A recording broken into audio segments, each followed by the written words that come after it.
Ix-xejra li n-nisa jkollhom l-ewwel tarbija f'età aktar avvanzata komplit tila l fuq. Medja ħafna nisa jibdew il-medja ta' tfal titla bejn 30 u 35 sena. Ovvjament jkun hemm aktar riski, inti diġà hemm problemi preeżistenti mediċi, fosthom pereżempju d-diabete, il-pressjoni, aktar ma nikbru aktar joħorġu l-affarijiet. L-istess ħin ukoll aħna mill-lat mediku qed nadattaw għaliha. Tajjeb, naraw ċerta kambjamenti, nidu ħsiebhom, nifollowjahom aktar. Iktar minn hekk f'4 snin bejn l-2020 sa tmiem l-2023 komplit tilgħu kolli xejra ommijiet li jkollhom it-tfal ta' aktar minn 40 sena.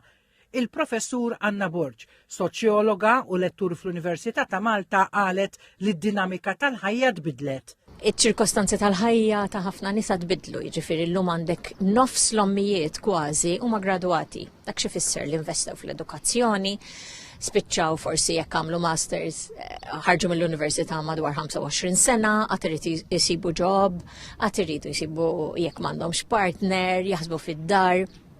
Allura hemmhekk wieħed jistenna li dak li jkun ħajposponi u hija naturali.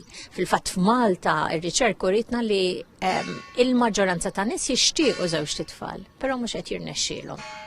Ġifieri għal diversi raġunijiet u konna qed ngħidu li l-finanzi huma minnhom. Bidlu wkoll il-valuri, ġifieri llum l-expectations telgħu, forsi żgħażagħ iktar jaraw kif se jiddevertu u jixtiequ jsifru, jiġifieri l-ambizzjonijiet telgħu ikoll.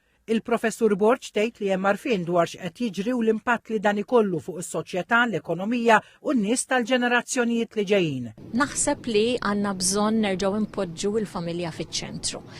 Din mhux ma rridux nagħmlu pressjoni biex kulħadd ikollu 3 titfal jew 4 titfal, però rridu nitkellmu biex dak li jkun ikollu nagħmluha faċli biex dak li jkun ikollu tfal jixtiequ u niffaċilitaw dak u nuru wkoll is-sabiħ u ch-challenges li iġibu tfal. So iva, rridu nitkellmu iktar. L-istess jien ukoll wieħed ma rridx jagħta qalbu, din hija normalità tissir illum.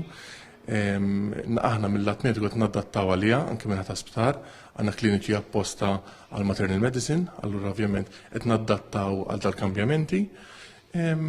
U wieħed ovvjament jieħu ħsieb dix-xift ta' popolazzjoni, dix-xift li qed tiġri fil-popolazzjoni tagħna.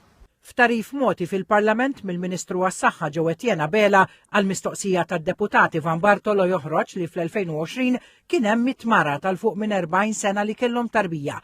Fl-2021 din telet għal 131, fl-2022 kien hemm 135 twelid lill-ommijiet ta' aktar minn 40 sena u fl-2023 kien hemm 142.